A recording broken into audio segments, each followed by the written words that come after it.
Waktu yang terbaik untuk sholat duha. Ustaz, kapan waktu yang terbaik untuk sholat duha?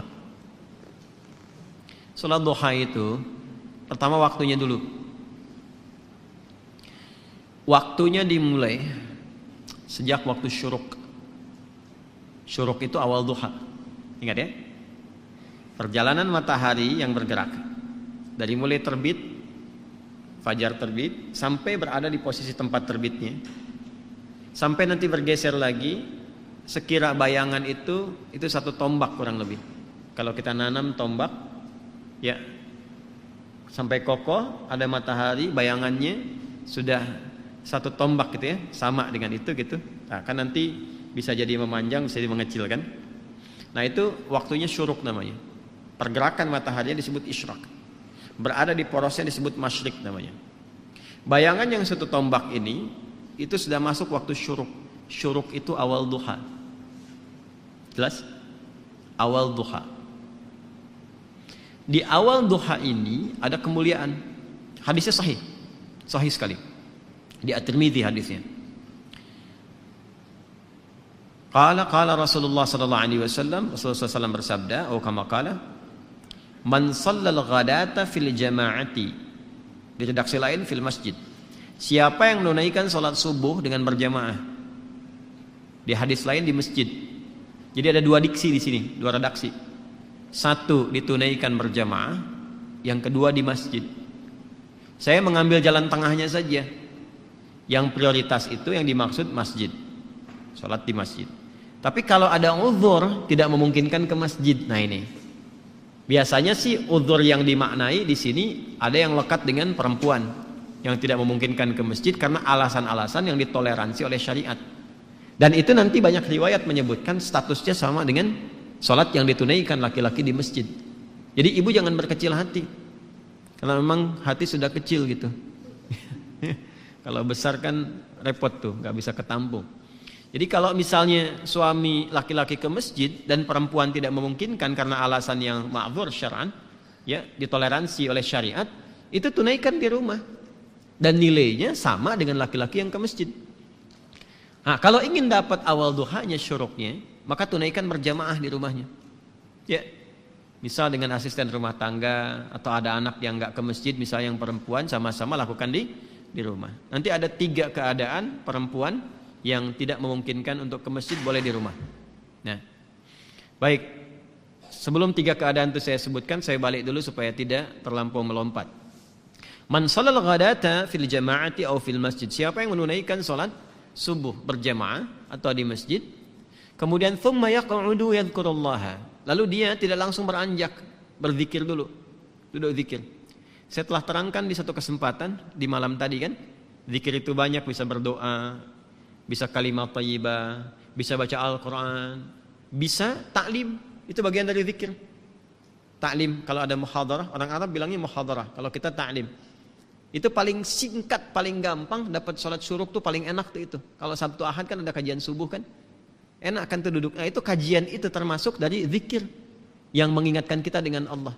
Itu dalilnya di Quran surah 3 Ali Imran di ayat 190-191 itu.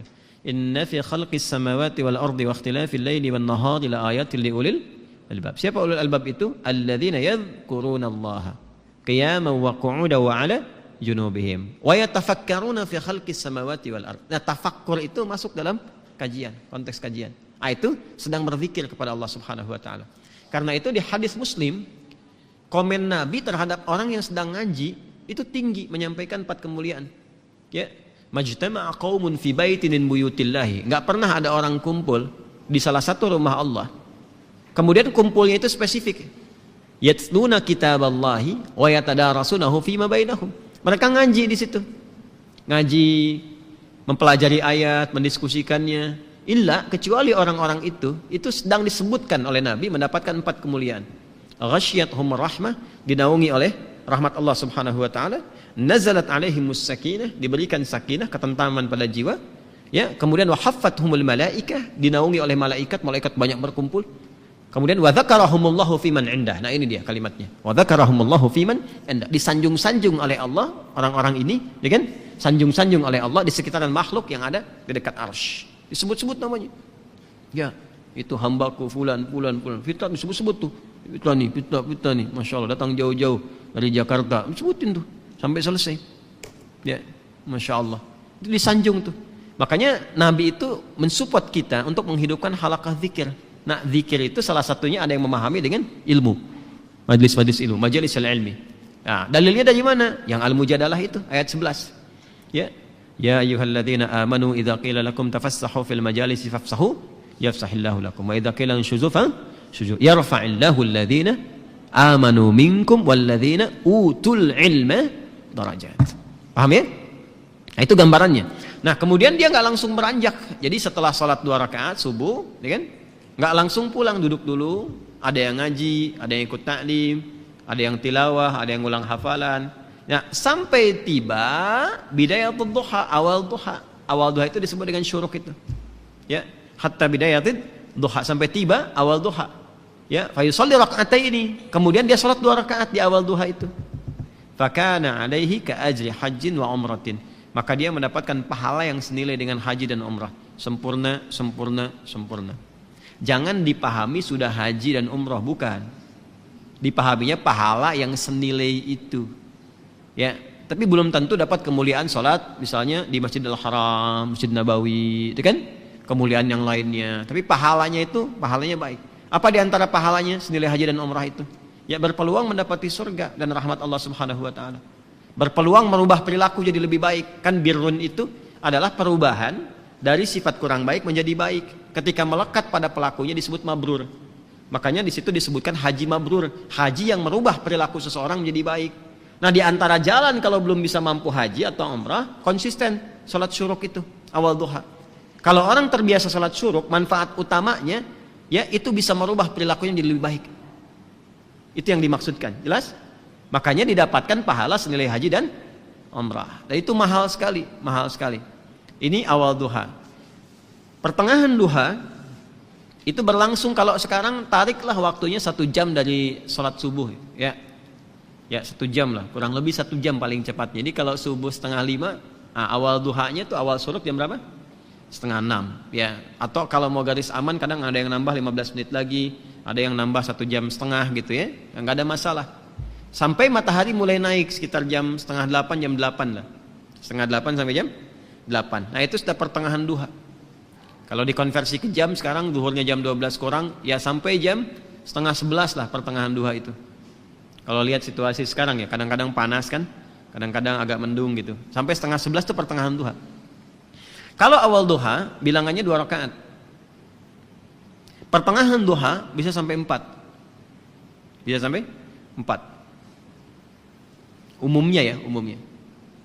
Manfaatnya banyak lagi.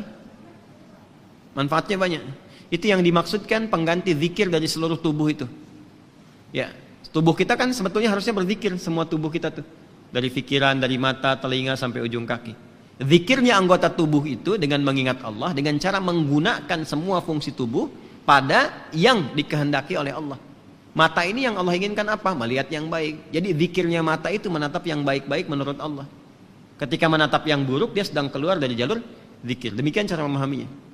Nah, itu pengganti itu yang mengcover kewajiban itu. Wajib ini dalam konteks bukan wajib dalam seperti hukum fikih ya, bukan. Artinya sesuatu yang seharusnya melekat secara fitrah, ya. Nah, itu tertutupi oleh rakaat salat duha di pertengahan. Yang 2 rakaat itu. Kalau kita mau teruskan sampai 4 boleh. Ya, itu yang salah satunya bisa menjaga kita dari musibah umum yang mungkin terjadi. Ya, misal banjir di komplek misalnya, kita bukan komplek PTM ya. Komplek tertentu misalnya. Kalau di sini insya Allah nggak banjir. Ya, cuman kadang naik dikit. Insya Allah selesai. Banjir nih, nah misalnya. Itu kan umum terjadi tuh. Kok bisa gitu ya? Yang seharusnya volume airnya tuh kelihatan tinggi, tapi ada satu rumah yang nggak kena air tuh balik lagi gitu. Nah, itu maksudnya. Macet nih sekarang kan? Udah macet sana sini macet luar biasa. Padahal si Komo nggak lewat kan? Itu menariknya, yang konsisten ibadah ini, itu tiba tuh bisa saja dipalingkan dari jalur macet itu. Ada yang ngasih tahu kah? Tiba-tiba ada polisi datang misalnya, Pak nggak usah kesini Pak, ini padat, Bapak lewat sini aja tuh. Kok bisa cuman Anda gitu kan yang diarahkan ke situ? Ya, Terus bisa jadi ada misalnya iring-iringan lewat, ya kelihatan, udah masuk aja sini, masuk tuh, ikut kan, bukan pindah mobil, maksudnya mobil yang ikut di belakang tuh, ya. Kadang-kadang kan juga mengikuti mobil jenazah, ini ada orang soleh meninggal tuh masih beramal juga kan, ambulan diikutin di belakang. Nah itu, ya itu musibah umum yang kadang menimpa, tapi kita tidak mendapatkan bagian dari itu, terjaga. Bukan musibah khusus spesifik yang harus dialami untuk melatih ketangguhan kita dalam berkehidupan. Yang ketiga, akhir duha. Akhir duha itu sampai menjelang zuhur. Dari 10:30 sampai menjelang zuhur, sampai menjelang tibanya adzan zuhur, itu akhir duha. Itu bisa sampai 8 rakaat bisa. 2 sampai 8 rakaat. Kerjakan 2 ya, sama 4 kali. Seperti tarawih yang 11 rakaat itu kan 8 rakaatnya, ada yang 2 deh. Boleh. Mau 4 juga bisa. Tunaikan itu. Di antara fadilahnya bisa memudahkan limpahan rizki. Ya, tapi bukan narik kemudahan rizki sebagai motif atau modus untuk sholat duha. Kalau itu biasanya walaupun dapat berkahnya kurang gitu. Ujung-ujungnya nanti masalah aja. Ya, biasanya suka begitu. Kalau saya sarankannya nggak usah mikir apa-apa, pokoknya kerjakan lillah aja. Nanti biarkan Allah yang menggerakkan segalanya. Paham ya? Baik. Boleh nggak dikerjakan berjamaah sholat duha? Sifatnya sebetulnya sendirian. Tapi pernah ada kasus Nabi sedang sholat duha, terus beberapa di belakang ikut makmum ke Nabi, dan Nabi tidak menegur dan tidak memberi kode, diteruskan sampai selesai. Maka ulama kemudian melihat itu sebagai salah satu landasan dibolehkannya dalam keadaan tertentu, ya duha itu dilakukan berjamaah. Contohnya apa? Anak-anak sekolah, ya kan, pengen diajarin salat duha, dipraktekin, boleh. Ustadz yang imamin, anak-anak di belakang jadi makmum, boleh, sah. Ayah ingin melatih di rumah duha kepada anak-anak dan istri misalnya kan, untuk membiasakan, dilatih berjamaah dulu, itu boleh. Dalilnya yang tadi yang digunakan. Itu nggak ada perbedaan pendapat loh. Jadi kalau Anda maksa sendiri berbeda, Anda yang berbeda sendiri. Ya, awas. Jadi ngajinya disempurnakan, ada. Tapi bukan berarti menjadi kebiasaan yang dilestarikan dalam konteks ini terus sehingga seakan-akan menjadi itu tradisi untuk berjamaah, bukan itu.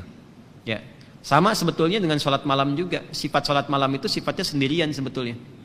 Ya, bukan berjamaah.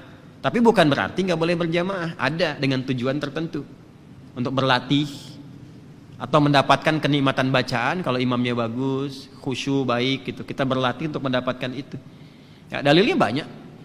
Yang paling populer itu kan yang Ibnu Abbas itu, radhiyallahu taala anhu. Masih ingat? Ingat ya? Di Abu Daud itu nomor 1367. Ya, Ibnu Abbas itu sampai nginap di rumah bibinya Sayyidah Maimunah hanya untuk melihat kebiasaan Nabi di malam hari. Ya, sampai kemudian bangun malam hari, beliau memviralkanlah kejadian itu ke kita semua. Jadi kejadian baik itu boleh diviralkan. Ya, kejadian baik boleh diviralkan. Tapi kalau musibah ditolong, bukan diviralin. Udah tahu orang kebakaran, di videoin terjadi kebakaran, saya ngapain? Orang di mobil minta tolong, Anda videokan gitu kan? Ya, maaf ya. Nah ini duha itu ya, yang ditunaikan itu 2 rakaat bisa 4 di akhirnya itu bisa mempercepat datangnya apa? Rizki sesuai dengan kehendak Allah. Dan jangan selalu ditafsirkan dengan uang atau proyek, tidak.